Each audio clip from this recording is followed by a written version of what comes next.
All right, listen, we've got so much to cover tonight, from the White House to things going on here at home, and then a perspective that perhaps you haven't heard yet. The Dan York State of Mind program is brought to you in part by Lookout Rhode Island and Taco Comfort Solutions. You know, what's the world thinking about what this place is going through right now with this controversy in Washington over the canning of the FBI director? You may think to yourself, well, I really don't care, but that's not a very worldly view, is it? A professor who understands Western economy, Western politics, and Europe, what I'm talking about, Western Europe, is my guest this evening. And also, by the way, a fascinating election happened in France, in case you weren't paying attention, which really kind of goes against the tide of what we've been seeing. And I wonder if it's, you know, democracy saying fed up already with some of this latest pushback. So lots to cover. Great to have you in on this Thursday evening. Let's go to the rundown and find out what's on this brain of mine. And I am just perplexed over the mindset in the fair city of Providence. Headlines here. We've got, you know, the latest indictment. The council president's going down for the count here, and the call for resignation only comes from the mayor, who you know, finally got one right in the last couple of weeks, and 5 counselors. That is not the majority. This Louis Aponte has been delinquent up to near $50,000 in fines and penalties at the State Board of Elections forever. He went without his own personal checking account for a while, clearly, you know, throwing all the money together and not being able to account for it. And now he's jammed up on what are minimum embezzlement and other fraud charges here. This is the second counselor to go down, and of course the mayor has his own thought on this. But here's the thing, even the mayor stops at just the council presidency.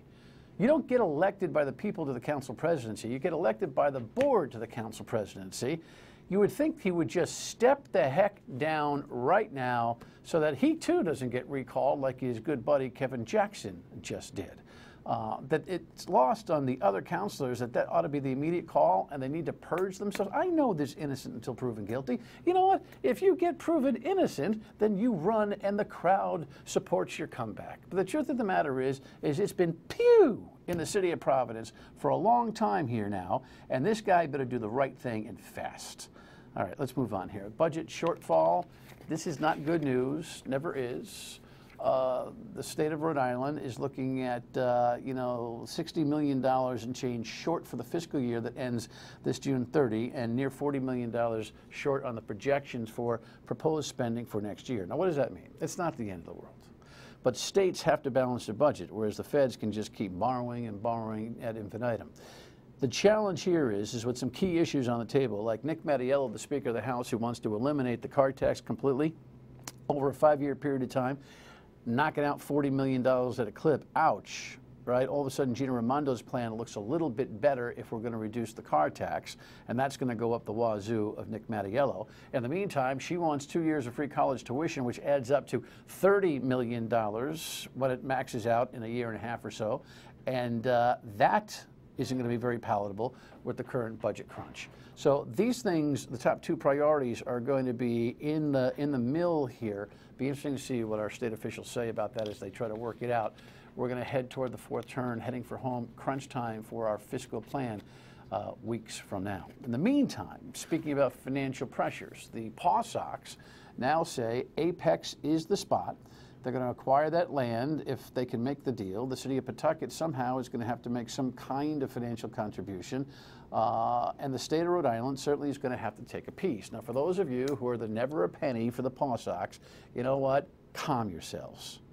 McCoy Stadium cost us something like in the neighborhood of 70% taxpayer money the first time it was built, nearly 100% of taxpayer money the second time it was renovated.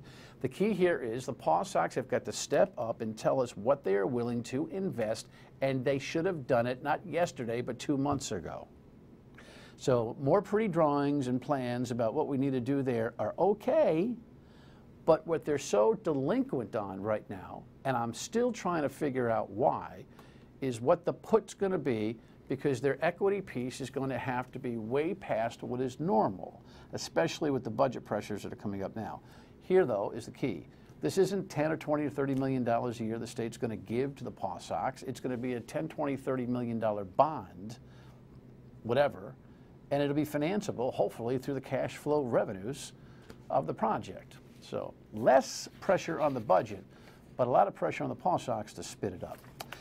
And finally, let's go down to Washington, because I'm sure my guest has some thoughts on what's going on here. I mean, this is a fast-moving news cycle. The latest headlines with the now acting director of the FBI already today suggesting that, you know what, this whole Russian thing is pretty serious.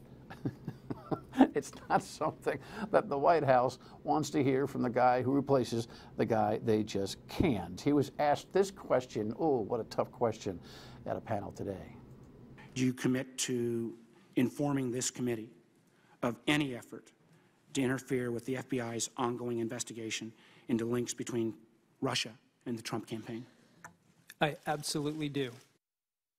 Question, or what's he supposed to say? Nah, back burner. Really don't care much about that. In the meantime, the White House is working on this: voter fraud and suppression, because I know that's on the top of everybody's on the top of everybody's mind right now. Professor, I know your expertise is in Western Europe and the like, but we welcome Nicholas Ziegler.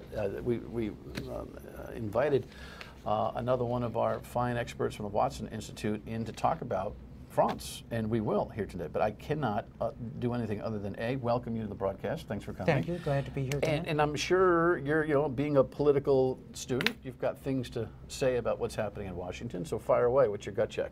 Well, that's of course correct. I specialize, as you mentioned, in European politics, but from the perspective of different countries and different political systems, the firing of Director Comey, I think, says we're entering a very turbulent period in American national politics, maybe a period that even holds real dangers for democratic institutions. From the broader perspective of the way democracies look, this is not a good thing. There's a lot of big words being used by smart people in and out of media, in and out of academia, in and out of political analysis, in and out of politics about how dramatic the time it is right now. You know, it's all very, it's often, I was too young. There's so much Nixonian comparison going on here, right? Archibald Cox and all of that. I mean, I remember as a little boy, 10, 11, 12 years old. Was it 73 that Nixon resigned? 73, 74? Yeah, 74. Yeah, it must have been my broadcast instinct, because I said to my dad, I got to record this. I did actually, you know, put a tape recorder on the television as he was resigning. So that's about my best recollection, unless, you know, I do the study and the history. So the history I get, the study I've done, what I'm trying to figure out is whether everyone felt the gravity of the Watergate-ishness problem in the same time period comparative to what we're seeing with this Russian thing. In other words, there are a lot of folks out there who are looking at this thing more puzzled than PO'd at this point. Right. So talk to me about what you think the nation's temperament is about this particular story, because you're using very powerful language. Well, it's a long question. I apologize, but it's a great question and a very interesting one. The big, powerful words, I think, only make sense if we remember that democratic institutions are not carved in stone. They can change, but they don't always change in the most dramatic way. Sometimes they are undermined in drips or dribs and drabs. And it's very hard to know when you're in the middle of such a period whether that's what's happening. Right. You know, we sort of think of the end of democracy as a bunch of young colonels bringing the tanks into a capital city, and they arrest the president, and that's the way democracy ends. But it can happen in many different ways, and there are many people who are concerned that that may be happening, but we can't really be sure. Well, the terminations that we've seen so far, you know, and the comparisons are understandable to places like Turkey and the like, which gets closer to your field of study, right? Right. Where, you know, somebody might be duly elected, but behaves in a totalitarian fashion, and That's the worry here, that Donald Trump may try to fire his way out of every dilemma that he has in order to be able to secure power. I have more faith in the institution of the United States of America, this democratic setup, for that to happen. Well, I think there are many people who agree with you. Do you? I do believe that the institutions themselves can be undermined. I don't predict that they will, and of course I hope that checks and balances will hold firm, and that this president, like all previous presidents, will be limited in his exercise of power. But the firing of Comey is extremely worrisome because it suggests that President Trump is trying to shield himself against any threat of ongoing law enforcement processes within his own government. And of course, the investigation of Russian interference in the election and possible involvement of Trump's own campaign, that's an investigation that started before the presidential election, before Donald Trump had all the legal authority that presidents have. All right, why don't we do this? I'm going to pause. We'll ask the professor to kind of give us a view from the European side, and also we got to talk about this election in France because it was also a significant change in democratic, how would you say, momentum. We'll be right back. So the original invite was for this particular subject matter, obviously a major league happening in France, and I want to get to that momentarily. Actually, lay out, if you've missed any of it, I don't know if you've been under a rock, you weren't following what's going on with the elections over there. Before we do that, though, what do you think the European perspective is on what's happening here with this Comey firing? Like, we found out what Putin said at a hockey game, and of course, we had half the Russian administration in the White House yesterday, which was even more troublesome or ironic or coincidental. But right. What do you think Europe's thinking about what's happening here? Well, I think most European leaders are perplexed by the Trump presidency so far. They don't know quite what the direction will be, and depending on the country in question, they, I think, also find the firing of Director Comey worrisome. They do see it as executive interference in an important agency that is supposed to be neutral, to the extent that they understand the details of U.S. government. It's tough for them to score at home, isn't it? NATO is irrelevant. No, NATO's not irrelevant. Exactly. I've never heard the president really talk about the EU and its strength, and of course, he talks about Brexit, but I don't think he really understands what it is, to be honest with you, although I think he thinks he caused it. Yes. Sorry to be facetious, but I'm working off his cues. No, I think you're correct. He may think he had something to do with it. And in the French case, it was fairly clear that he did favor Marine Le Pen, the candidate who represented a very traditional concept of restoring French national identity. And she, of course, is the candidate who was rejected by the French voters. While we're at it, let's make a transition. Jess, why don't you fire away that presentation by CBS that kind of lays out the facts of that election for us? The one on the left used to work for the one on the right. Now, Emmanuel Macron, the 39-year-old political upstart, will assume office and replace his old boss, François Hollande. The two were together at a solemn VE Day commemoration. The big loser in the vote, the far-right wing Marine Le Pen, spent the previous evening dancing to the old hit, I Love Rock and Roll. She hadn't loved the results. Scraps of discarded paper with Marie Le Pen's name on them told the story of the Macron landslide. He had turned aside the tide of populism, but he had had to overcome one last-minute hurdle to get elected. And then, boom, we have been hacked. Macron spokesperson Laurence Heim says an internet dump of thousands of internal documents, some allegedly false and containing fake news, hit the web just as campaigning officially stopped on Friday night. It's exactly the same thing that happened in the United States. You have people in this world who do not want democracy. The trail of suspicion again leads to Moscow, which was known to favor Marine Le Pen, and where she had met with Vladimir Putin during the campaign, although the hacked documents were circulated by right-wing American websites as well. The similarities are incredible. Yes? Certainly some strong similarities. Outside interference in the election is only one of them.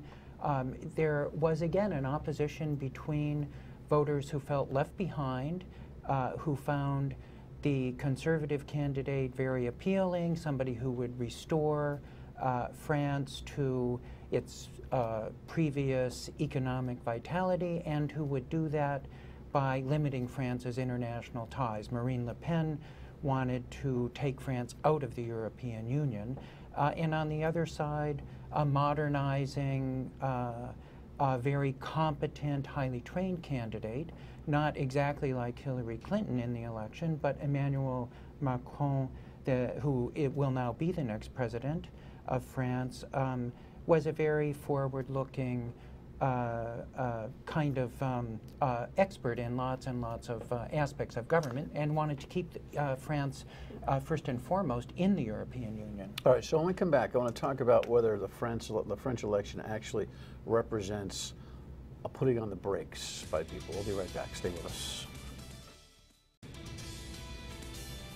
So, Professor, tell me, I mean, you got the Brexit thing where I think there was some polling after the election where I think a lot of folks in England kind of went, oh boy, what did we do? Yeah, that is correct. Right, and Some then Trump gets elected, right? And listen, it's a long run, you know, less some impeachment situation, which I think is wholly premature to be talking about.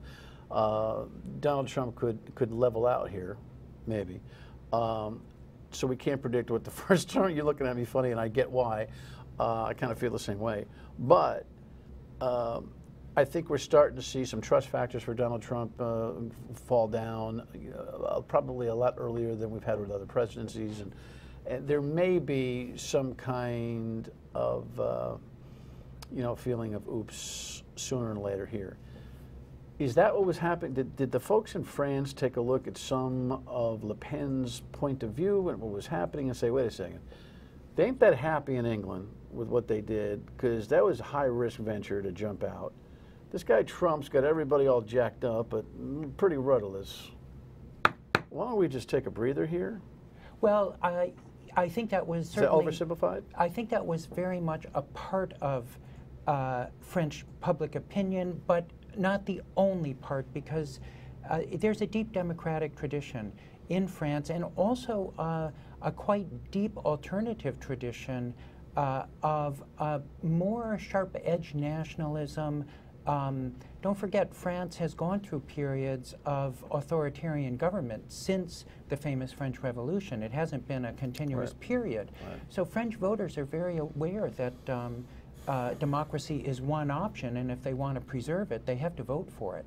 Many of the voters who chose Macron did so not very enthusiastically, but they knew they did not want a far-right candidate who would really change the definitions and conceptions of the French nation, of citizenship, of France's relationship to Europe, maybe France's relationship to Russia. So it was as much a decisive vote against the possibility of a non-democratic alternative. France has been hit hard with terrorism, and I'm sure that the nationalistic security issue kept Le Pen certainly in the game, right? Yes, no question. How did they work that out? Well, you know, France is, in fact, quite a diverse nation. It was a colonial power. It has, for decades, centuries really, had citizens from different parts of the world, sub-Saharan Africa, the Caribbean, Martinique and Guadeloupe, don't forget, are not French territories. They are parts of France. When you visit there, you're talking to French citizens. So there is a sense that French citizenship is a broader universal idea. And I think that is partly what informed many French voters that they actually did not want to pull inward and do everything to protect themselves against outside influences. They want to find a more cooperative, open way of protecting themselves against the threat of terrorism, though they recognize it as a very real one. It's whether they engage the world or simply pull inward. Well, they're in the middle of everything. I mean, it's hard to pull inward when you're in Europe, when the geography itself dictates that you just can't run your own race, right? That's right. And the culture, you know, all the way from the euro, you know, obviously Britain has said, no thank you.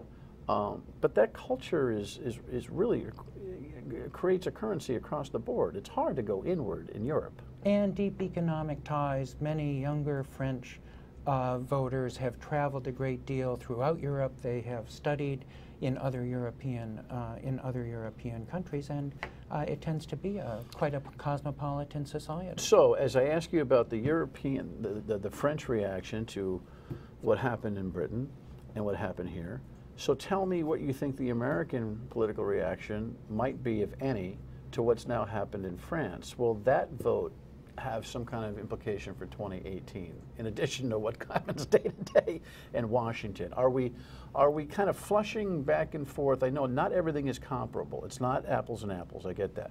But is there a temperament flushing back and forth as to what the disposition of democracy should be? Yes. Of course, as a specialist in European politics, I would love to think that the American electorate is attuned and focused on what happens in Europe. I don't think that's really much the case. We're pretty self-centered. We're pretty focused on our own politics, but the similarity is that voters are very concerned about economic security in all different parts of the world. We're in a period, even 8 or 9 years after the financial crisis, where people know the economy doesn't always remain stable. And the possible influence from France is that if the new president, Macron, can get the French economy really perking along, Europe may begin to look pretty good compared to the U.S. economy, and that's what will have a big effect. I've got to ask you about him real quick. We only about have a minute. Throw this headline up. He suggests it's misogyny for those who wonder about his age difference with his wife. I guess as a student, he chased the teacher. It took him 10 years. He got her. They've been married 10 years. Strange. For Americans, anyway. Well, she is more than 20 years older than he is. I don't know if it's misogyny, but just think if the misogyny to wonder about it. Yeah, to wonder about it. I mean, what would it be like if the gender roles were reversed and it had been nobody would say a word. A man whose wife was some 20 nobody years say a word. younger. So it's unusual. My guess is that this draws more attention outside of France. Many French commentators have said, you know, they're a monogamous couple. There's really nothing going on here. The ages are a little different, but you know, who's going to get excited about that? Thanks for the perspective. Appreciate your visit. You bet. All right, final word when we come back on what's happening tomorrow. So tomorrow night we'll get an update on that Providence City Council latest with the council president indicted. You'd want to say yikes, but it's kind of like, well, Dan McGowan will be here. And also an update on the battle on panhandling in Cranston. We'll see you on the radio at 3 tomorrow, covering whatever's here, and there's a lot. Thanks for tuning in. Good night.